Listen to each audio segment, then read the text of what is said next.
Hello. Legal reserve में आज का जो लेक्चर है वो बहुत ही ज़्यादा इम्पॉर्टेंट है जो लोग कॉम्पिटिटिव एग्ज़ाम्स की प्रिपरेशन कर रहे हैं या जो लोग जनरल नॉलेज की स्टडी कर रहे हैं। आज से हम इंडिया में हिस्टोरिकल इवेंट्स की स्टडी करेंगे जिसमें हम 1947 से लेकर 2020 तक के जितने भी इम्पॉर्टेंट इवेंट्स हैं उन सबको सीक्वेंस वाइज डिस्कस करेंगे। 1947 इंडिया की हिस्ट्री में सबसे इम्पॉर्टेंट ईयर्स में से एक माना जाता है। ब्रिटिश इंडिया में 563 प्रिंसली स्टेट्स थी और 17 प्रोविंसेस थे।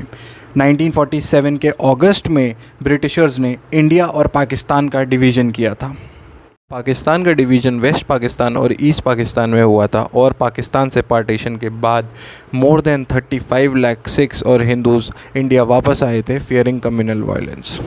पार्टीशन के बाद जो कम्युनल वायलेंस हुआ था उसका डेथ टोल 10 लाख एस्टिमेट किया गया था।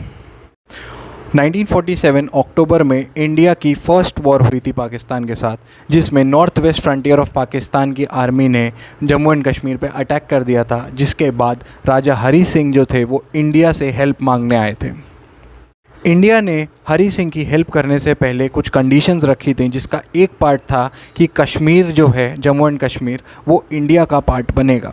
जब राजा हरी सिंह ने वो कंडीशंस एक्सेप्ट की थी तभी इंडिया ने जम्मू एंड कश्मीर को डिफेंड किया था। अब एक सबसे इम्पॉर्टेंट फैक्ट, 1947 में इंडिया की पॉपुलेशन 340 मिलियन थी, जबकि इंडिया का लिटरेसी रेट सिर्फ 12% ऑफ द पॉपुलेशन था, दैट इज़ 41 मिलियन।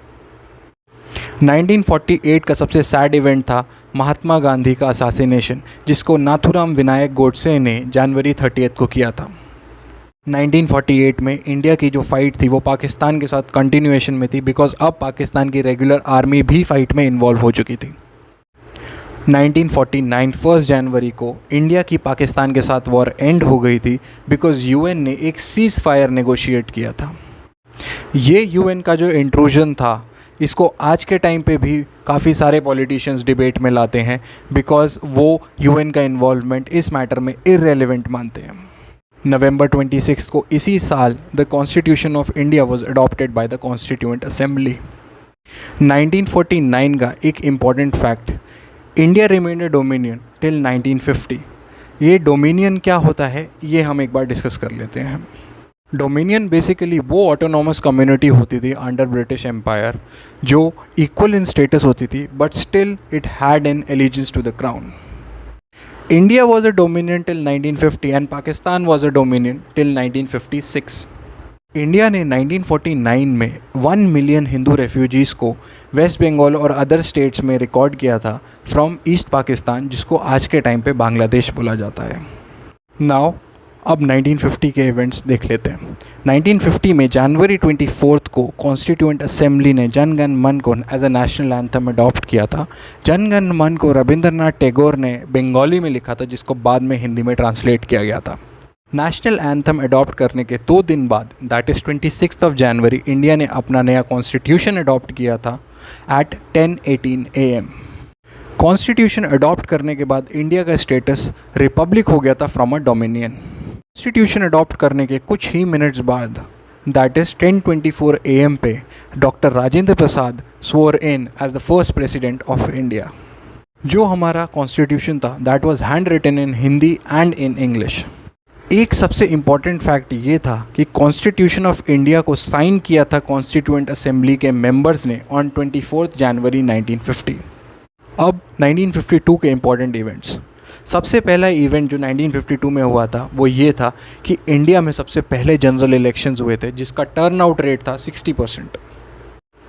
ये इलेक्शन कंडक्ट होने के बाद जवाहरलाल नेहरू इंडिया के सबसे पहले प्राइम मिनिस्टर बने थे। 1952 में श्री रामुलु एक स्टेटहुड डिमांड कर रहे थे आंध्र प्रदेश में, जिसकी वजह से वो फास्ट अनटू डेथ पे बैठे थे और यही रीज़न था उनके डिमाइस का। श्री रामुलु का डिमाइस जो था वो स्टेट रीऑर्गेनाइजेशन कमीशन के एस्टैब्लिशमेंट का एक मेन रीज़न बना था।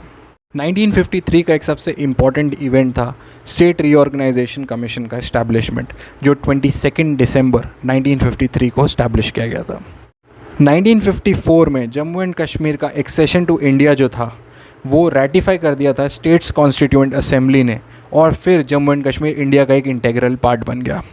1955 में स्टेट रीऑर्गेनाइजेशन कमीशन ने अपना पहला रिकमेंडेशन दिया था, जिसमें उसने ये बोला था कि इंडिया की बाउंड्रीज़ को रीऑर्गेनाइज करना चाहिए और उसमें 14 स्टेट्स और 6 टेरिटरीज़ का फॉर्मेशन करना चाहिए।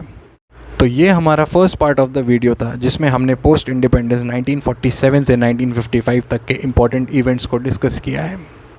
आई होप ये लेक्चर सीरीज़ आपके लिए हेल्पफुल होगी। हम 1955 के बाद के इम्पॉर्टेंट इवेंट्स आने वाले वीडियोस में डिस्कस करेंगे।